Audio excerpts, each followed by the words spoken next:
अस्सलाम वालेकुम नाज़रीन, मेरा नाम मोहम्मद मुस्लिम है और आज हम बात करने जा रहे हैं कराची सिटी और भेरिया टाउन कराची के बारे में। भेरिया टाउन कराची वो नाम है जिसे हर कोई आजकल के दौर में जानता है और इसी हवाले से आज हम बात करेंगे कि कराची में बिल्डर हज़रात किस तरीके की कंस्ट्रक्शन करते हैं सिटी में, और भेरिया टाउन कराची के अंदर किस तरीके से कंस्ट्रक्शन और क्या क्वालिटी यूज़ की जाती है कंस्ट्रक्शन में। इन सब तमाम बातों के बारे में आज हम बात करने जा रहे हैं। जैसे कि मैंने आपको बताया कि कराची के अंदर बिल्डर हज़रात जिन मसाइल का सामना उन्हें करना पड़ता है या फिर वो जो मसाइल जिनकी तरफ वो खुद पड़ जाते हैं, उनके बारे में पहले बात करेंगे। कि जैसे कि मैंने आपको बताया कि कराची के अंदर जो जिस तरीके से कंस्ट्रक्शन होती है वहाँ पर ना कोई एसओपीज़ का ख़्याल रखा जाता है, ना ही कोई किसी तरीके से किसी चीज़ का क्वालिटी का कंट्रोल किया जाता है, ना ही कोई मटेरियल क्वालिटी चेक की जाती है, ना ही को वहाँ पर जो स्टील होता है, सरिया होता है, वो जिस क्वालिटी का आता है वो हमें ही नहीं पता होता, वो वहाँ पर बहुत लो क्वालिटी का यूज़ हो रहा होता है। वहाँ पर इन तमाम कंस्ट्रक्शन से रिलेटेड जो ये बातें मैं आपको बता रहा हूँ, वो सब चीज़ें हैं जिनका वो वहाँ पर बिल्कुल भी ख़्याल नहीं रखा जाता। कराची के अंदर मीठे पानी की बहुत कमी होती है, तो फिर भी लोग क्या करते हैं कि खारे पानी का इस्तेमाल करते हैं अपनी कंस्ट्रक्शन को करने के लिए। ये कि उनको फिर लो कॉस्ट पड़ जाता है, क्योंकि मीठा पानी परचेज़ करना, टैंकर्स उतारना और क्वालिटी को मेंटेन करना, इन सब तमाम चीज़ों के ऊपर कराची के अंदर बिल्कुल भी गौर व फ़िक्र नहीं किया जाता। तो हम आज इन्हीं की चीज़ों के बारे में बात करने जा रहे हैं। तो अगर हम इसी तरीके से भेरिया टाउन कराची की बात करते हैं, तो वहाँ पर किस तरीके का कंस्ट्रक्शन होता है, क्या क्वालिटीज़ हैं, और बिल्डर वहाँ पर जो भी आता है अपने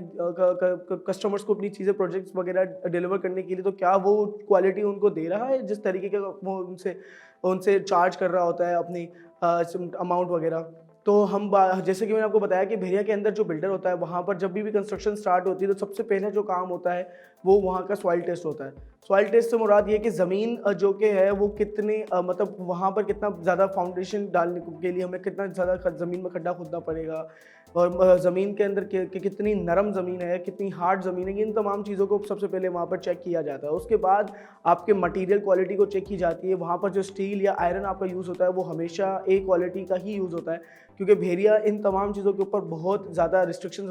एसओपीज़ और रिस्ट्रिक्शंस उन पे रखता है। और यही बात है कि वहाँ पर जो कंस्ट्रक्शन क्वालिटी होती है वो बहुत बेहतरीन हो रही होती है, क्योंकि वहाँ पर जो भी कंस्ट्रक्शन होती है जिस तरीके की होती है, पिलर वगैरह जो वहाँ पर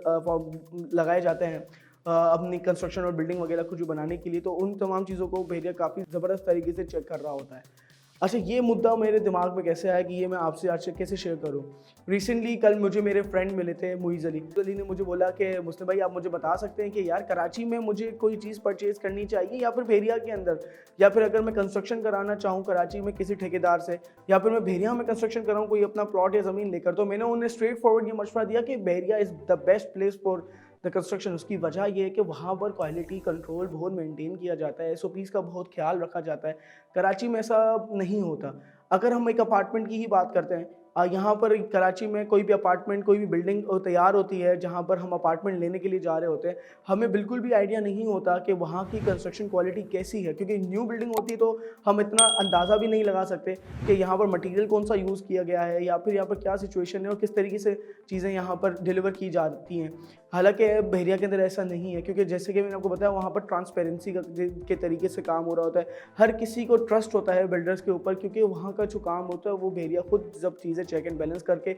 चल रहा होता है। तो ये सबसे बड़ी एक वजह होती है कंस्ट्रक्शन के हवाले से। तो इसी तरह फिर अगर हम खुद कंस्ट्रक्शन कराने के लिए जाते हैं, अगर हम खुद कोई ज़मीन लेते हैं, हम उस पे कंस्ट्रक्शन कराना चाह रहे होते हैं, तो फिर हम अगर मटीरियल और लेबर दोनों ठेकेदार के हाथ में दे देते हैं, तो फिर वो हम पर स्क्वायर फीट के हिसाब से अमाउंट चार्ज कर रहा होता है। लेकिन वही सिचुएशन आ जाती है कि हमें वो बता कुछ रहा होता है और हो कुछ रहा होता है। हालाँकि अगर यही काम अगर हम भेरिया में भी करें, हम मटीरियल और लेबर कॉस्ट जो है ठेकेदार के हाथ में दे दें, लेकिन वहाँ पर भेरिया उस पे खुद ही इतने तरीके से चेक एंड बैलेंस कर रहा होता है कि हमें बिल्कुल इत्मीनान होता है कि जिस तरीके से वहाँ पर हमारे घर की तामीर हो रही है, वो बज़ाहिर बहुत अच्छी नज़र भी आ रही है और उसकी क्वालिटी भी बहुत बेहतरीन होने जा रही है।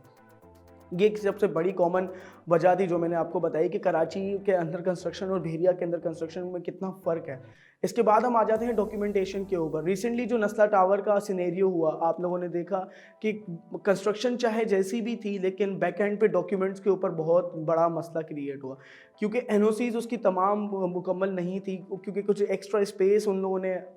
अपने हैंडल में ले ली थी, जिसके ऊपर उन्होंने कंस्ट्रक्शन की थी, फिर गवर्नमेंट ने आकर उसको तोड़ दिया बेनस्ला टावर को। तो यही वो तमाम चीज़ें होती हैं, क्योंकि क्लाइंट इन तमाम चीज़ों के अंदर इतना ज़्यादा नहीं चेक एंड बैलेंस कर रहा होता। हालांकि भेड़िया के अंदर फिर ऐसा नहीं है, क्योंकि मैं कंपेयर कर रहा हूँ कराची सिटी को भेड़िया टाउन कराची से। तो कराची के अंदर इन तमाम मसाइल का हमें सामना करना पड़ता है। जिन जिन लोगों ने नस्ला टावर के अंदर अपने जमा पूंजी लगाई, वहाँ पर अपने अपार्टमेंट्स लिए, फिर जब बिल्डिंग तैयार होगी वो रिहाइश कर रहे थे, तो फिर उनको करोड़ों का नुकसान हो गया, क्योंकि वो तमाम पूरी बिल्डिंग ही तोड़ दी गई। तो हम इन सब चीज़ों से बचें और ऐसी जगह पर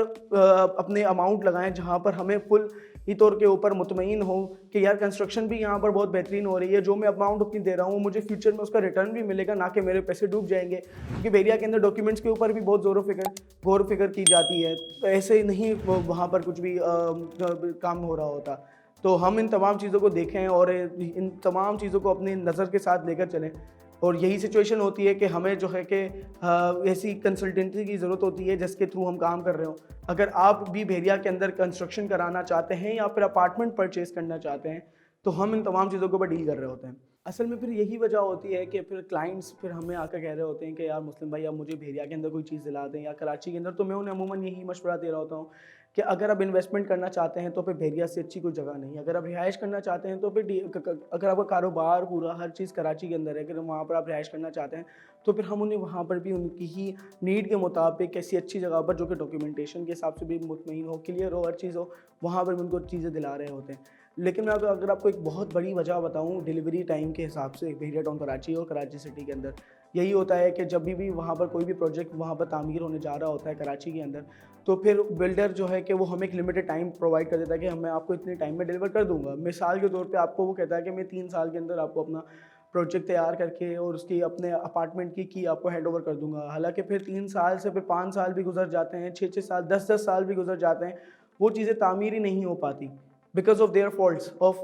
डॉक्यूमेंटेशन, या फिर कोई भी वजह जो भी उन दिनों चल रही होती है, उनकी वजह से वो इन सब चीज़ों को बेयर कर रहे होते हैं। उनके साथ साथ फिर क्लाइंट भी इन सब चीज़ों को अपने साथ बर्दाश्त कर रहा होता है। हालांकि भेड़िया के अंदर ऐसा नहीं है, क्योंकि भेड़िया ने, जैसे कि मैंने आपको बताया, कि क्वालिटी कंट्रोल भी बहुत मेंटेन रखा हुआ है, उसी तरीके से वो टाइम मैनेजमेंट भी काफ़ी ज़्यादा उसके ऊपर भी गौर फिक्र कर रहा होता है। अगर मिनिमम टाइम अगर भेड़िया देता है अपने बिल्डर को कि आप मुझे 3 साल के अंदर आपको ये ज़मीन जो है कि बिल्कुल तामीर करके अपने अपार्टमेंट, अपने प्रोजेक्ट को बिल्कुल हैंड ओवर करना है अपने क्लाइंट्स को, अगर 3 साल से ज़्यादा का एक माह भी लग जाता है, एक मंथ भी अगर ज़्यादा लेट हो जाता है, तो फिर बिल्डर भेड़िया को भी पेनल्टी बेयर करेगा और साथ साथ क्लाइंट्स को भी।